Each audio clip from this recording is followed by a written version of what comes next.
All right, this is the puzzle tower, and it's the culmination of about, I think, 70 days of work that I put into this thing.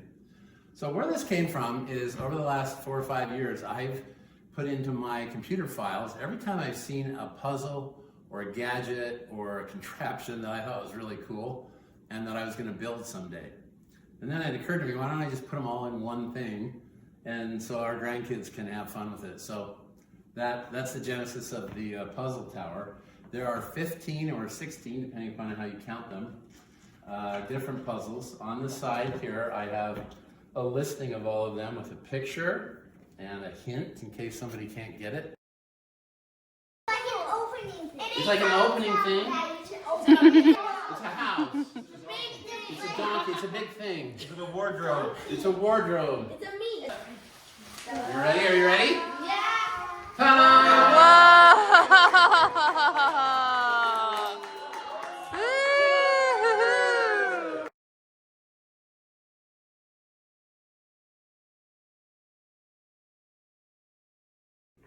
All right, the first thing are what I call the origami doors, and these work by pulling out and lifting up and jiggling a little bit. Look at this. These are called origami doors. Whoa! What in the world? I knew it. That's great. And the origami doors reveal the inside of the top 1/3 of the tower. With the origami doors up and out of the way, you come to the next puzzle, which isn't really a puzzle. It's just, what do I do with an 8-ball and a pocket hole? Well, you grab it, you put the 8-ball in, and it releases this signpost telling you the next place to go. If you see an 8-ball and you see a hole, what should you think? What do you think we should do? Put it in. Jane, do it.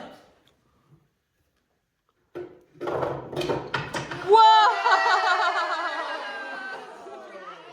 That reaction was so cute. The next clue is to take the 8-ball and press it to the left.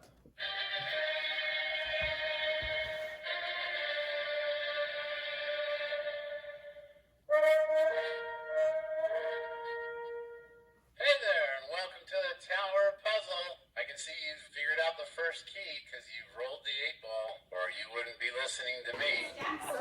Jack. Okay, Jack. Girl, this is crazy. Now, if you were to see an 8-ball right there, and then there's a plunger right there, what do you think you might want to do? Push it against it and hold it.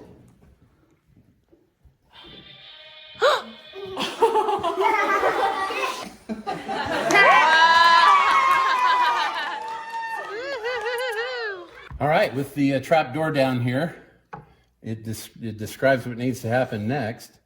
You need to open this door on the right and this door on the left. Now this one works with tumblers and magnets inside, and this one works by knowing the right combination of the numbers of these puzzles I had when I was a kid.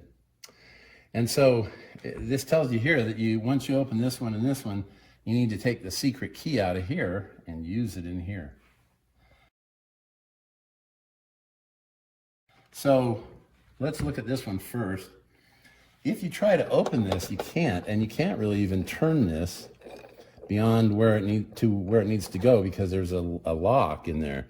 So there's a secret code, or a secret key, excuse me, up here. If you do that, it just pulled all the magnets up, and you can put this on the secret code, then drop the magnets back down, and you'll have to tweak this a little bit. Voila. Let's try that. So smart. That's got me. You get 3. Wait, Claire did it. Look at that, all by herself. Good job. Can I see the numbers? 2. 2. 1. The other way. Go that way. Wait. Let's see. It's kind of a hard one, huh? Hey. You should have to say 3, Can you guys 2, 1. Okay. Well, wait a minute. We need to release the secret key. Ta-da!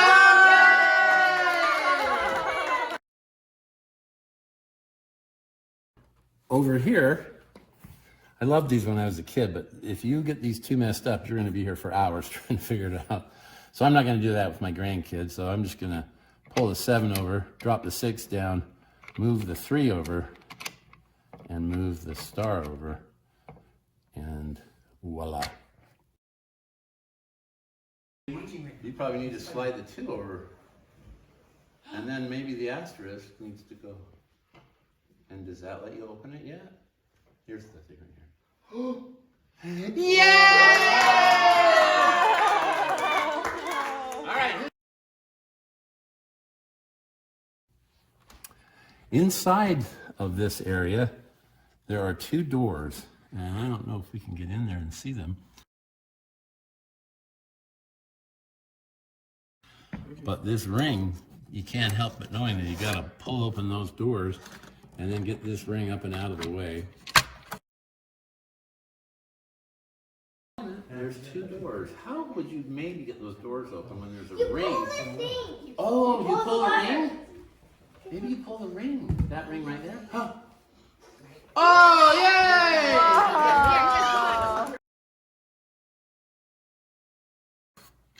Now you can pull on the leather cord, which brings a little car forward, and on that car is the special flower key, named for its shape. A car? How will you get that car out? Is there a piece of leather string? Wait. Leather. Pull it a little bit. There it is. And now if you pull that, what is that? Pull it right out, straight out. This is amazing. Wait, it's the key. Show everybody, what is it? What is it? It's Whoa. the key. Oh, that's somebody else's turn, I think. Good job. Good job, Ellie. You take this key and put it into the flower keyhole, and you're going to go in, and then 1/4 inch to the right, and then it's going to grab the magnets, and now you're going to turn it another 1/4 inch to the right. Okay, good job. If you were to put it in there, you'd want to turn it, no, straighten it where the blue thing is. See the blue dot? You see the blue dot? There you go.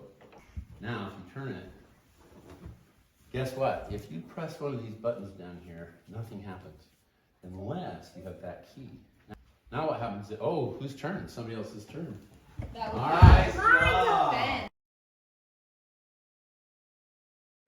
And that will open up down here. There's a secret mechanism in there that messes with this, which you think is cosmetic, but isn't actually. When you press on it, you have another key. Thank you. I would press this one really hard. And then I would grab my other hand and I'd grab that, pull it out. Got it. Oh, what do you have? Whoa. Oh. It's called the special square round key, because it's what? Square and round. Square and round. You could call it the scround key. So after you get this key, I call this the round square key or the scround key. It's because it's got square and round and a magnet. And you have to have this key, because if you try to put, for example, a yellow pencil in here, you can just spin this forever. It doesn't catch because of the way I designed the insides. Anyway, you put in the key, turn it to the right, and voila, a secret drawer. This goes in there. You can't put a pencil in there. A pencil won't work. You need the special scround key. Whoa. Now you're going to turn that to the right. Wait, can And it's kind of stiff. Keep going. Keep going. Keep going. Oh my gosh. Keep going. Oh!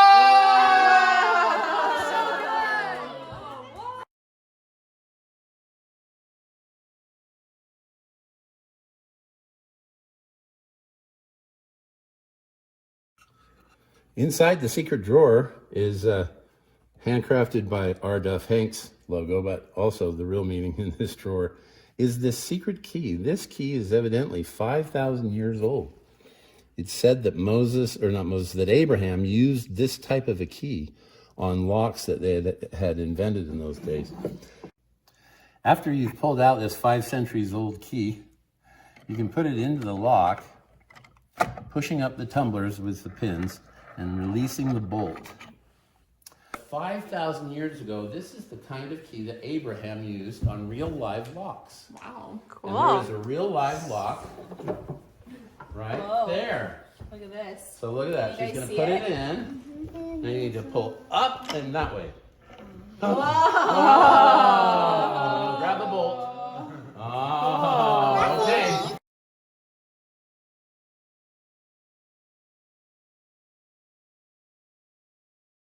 With the lock opened and the bolt removed, we can pull open these incredibly cool gear doors. You don't want to get your hand caught in here, I'm guessing. Wait. What do you think is behind that lock we just unlocked? I don't know. A bird. A drawer. A drawer? Money. Could it be two drawers? Yeah. Two. It's a drawer like you've never seen before. You might want to stand up on the back so you can see Here we it's go. open. I'm Ready? not kidding you.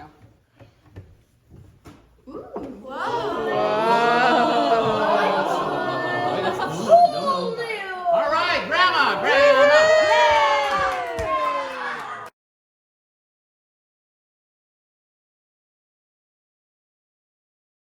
Anyway, inside these gear doors are two keys. I call these the launch keys. So we want to pull these keys out. One is a square and one's a triangle. We're going to dangle them over the sides and then shut this back up a little bit. And then if we put the launch keys into and turn them to the left at the same time, we've now opened up the safe. Oh my gosh, they're the launch code keys. And those keys need to be turned at the exact same time. Oh, James, stay down. Maybe you could pull them. You pull that one out and I'll pull this one out. Now what we're going to do is pull these all the way out. I can't see like this. And we're going to drape it down the side, okay? Okay, now we're going to be able to fit the two keys. I'll turn this one and you turn that one. We're going to turn to the left. That's how you open things, right? Left, do this, right. Ready? 1, 2, 3, go!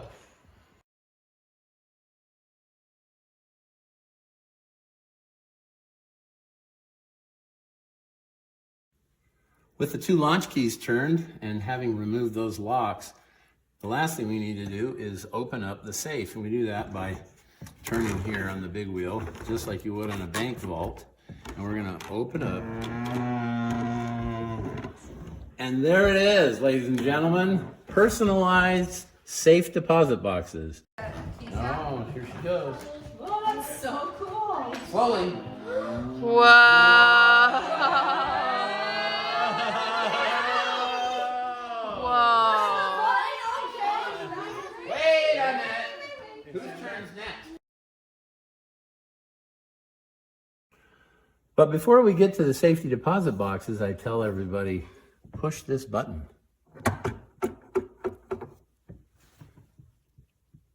Terrific! You made it! All right. Stop. Push the button. Before we look at anything else, there's a little sign on the top right. What does it say? Push the You button. need to push the button and hold it in. terrific. Here it goes. What does it say? Terrific!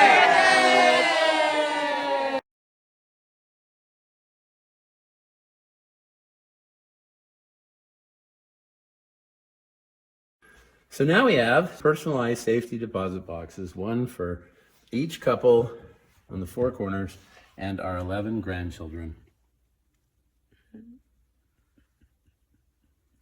Wow.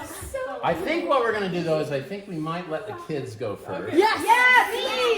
Well, how shall we decide? What's another way to decide? What's another way to decide? The wheel!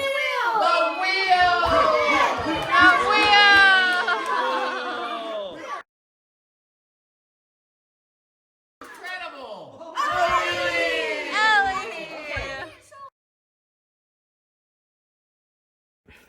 So inside you can pull open the safety deposit box. This is Ben's. And this is what Ben is getting from Grandma and Grandpa. He's getting a $20 bill, it would appear. He's getting a little basketball game. He's getting a candy cane. Set these down. He's getting a car I made for him that has his name on it, but most importantly has integrity and tenacity, my two favorite words, on the other side. And I wrote him a letter about integrity and tenacity. All of the grandsons got a car and integrity and tenacity. All the kids got a Morgan dollar. These are from 1922, and hope they can save them, and when they're my age, they hopefully will be worth a lot more. And then they also got one of these more recent dollars. The girls got great presents too. We wrote them a letter. Everybody got a Christmas letter about the Savior, and a long journey comes to an end, and hopefully this will have a long, long life in our family.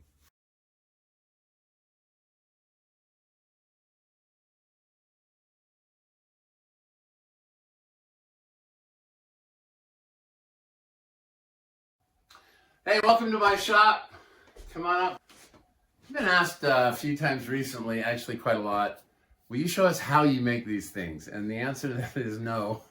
I suppose I could be making money off of Amazon or somebody, Google or YouTube or whoever, but I don't. The reason that I document what I make is because I give a lot of things away, and I want to remember all the stuff that I made.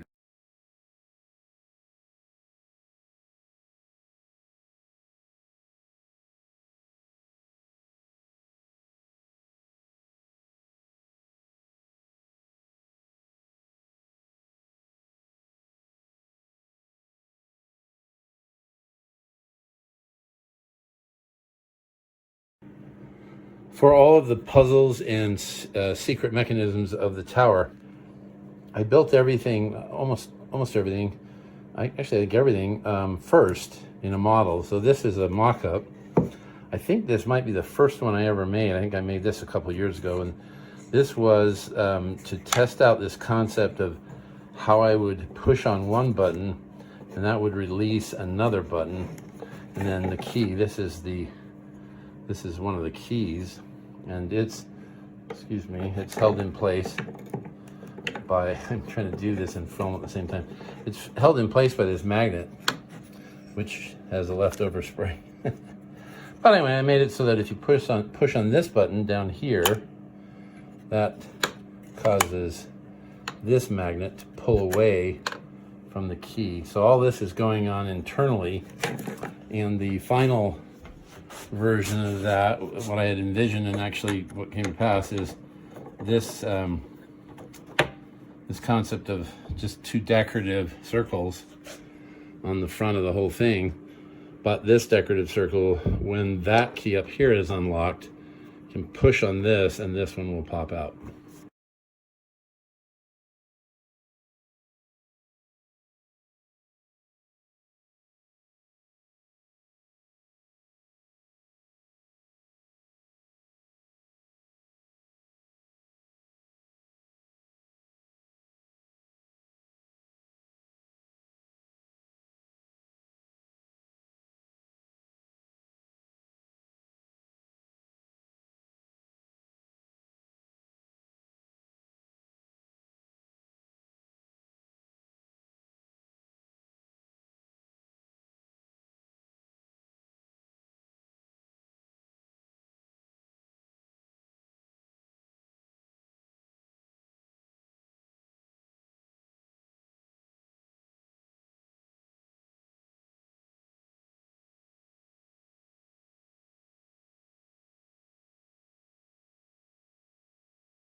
This isn't straight. This part needs to go down, or rather this needs to go up. Also, excuse me, this is too thick. Look like it's on a straight enough angle. Somehow this whole thing has to go that way to the right. I think this one's okay. The current situation, though, is that the door sticks in here, even though I had put some stuff there. So This needs to also, this part needs to move up, I guess. If I pull this up and down, it's moving slightly. And then this is also off. So I'm going to have to figure that out. It looks actually like it needs to turn this way and up.